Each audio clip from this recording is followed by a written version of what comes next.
Hi, my name is Leah Shanahan, and I'm a CPA manager and Advanced QuickBooks Pro Advisor here at Rodman & Rodman. I'm one of 4 QuickBooks Pro Advisors here as part of our QuickBooks team, and today we're going to talk about some of the new features of the new QuickBooks Online. Today we're talking about the new QuickBooks Online. For those of you who haven't used it, it looks a little different, it feels a little different than the traditional QuickBooks Online, but really it's all the same. It's just a matter of finding where the tools you usually use are located. A couple of prerequisites. You want to be using Google Chrome or Firefox. You can use Internet Explorer, it will work, but you lose some of the new features. So you definitely want to be in Google Chrome or Firefox. I also included a link on this slide. This link will get you to a test QuickBooks Online company. You can try out all sorts of different transaction types, get used to how it feels, maneuver around. It's a great way to see QuickBooks Online for the first time if you've never used it. On this next slide, we're going to talk about some of the navigation tips. So there are a couple of really cool new features. The biggest one for me is multi-tab / multi-window viewing. So if you right-click along the menu bar, which I have a picture of along the right of this slide, you have the option to open in a new tab or open in a new window.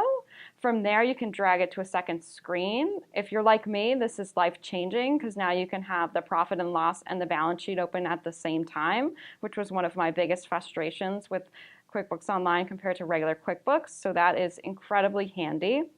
Another cool feature I've just learned about is if you click and hold on the back key, which I have down on the left-hand corner, you can get an access to your previously accessed windows, and it saves all your report settings, so you can actually go back to previously viewed reports.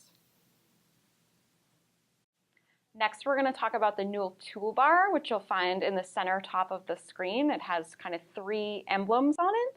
So first, on the left, you have the magnifying glass. So that's now the traditional find feature in QuickBooks. So if you click on that, you get a little box. I always click on advanced. It gets you more drill down options. You can drill down based on amount, name, transaction type, all your traditional find feature options in QuickBooks. The center one is your plus sign. That's your create option. That's probably going to be your most frequently used tool of QuickBooks Online. That's going to get you to create your invoices, checks, bill payments, probably the most used option you'll use. Next, you have the timer, which is on the right. That will get you to your most recent transactions. You can see a sample on the bottom left, and that can get you kind of one-click access to all your recently edited transactions. Lastly, we have your gear toolbar, which is on your top right-hand side of the screen. That gets you access to your lists, users, settings, reconciling, recurring, or otherwise known as memorized transactions. That kind of gets you to all your core accounting preferences and settings. Lastly, we have my contact information. Feel free to email me if you have any questions, and be sure to check out our website for our QuickBooks section.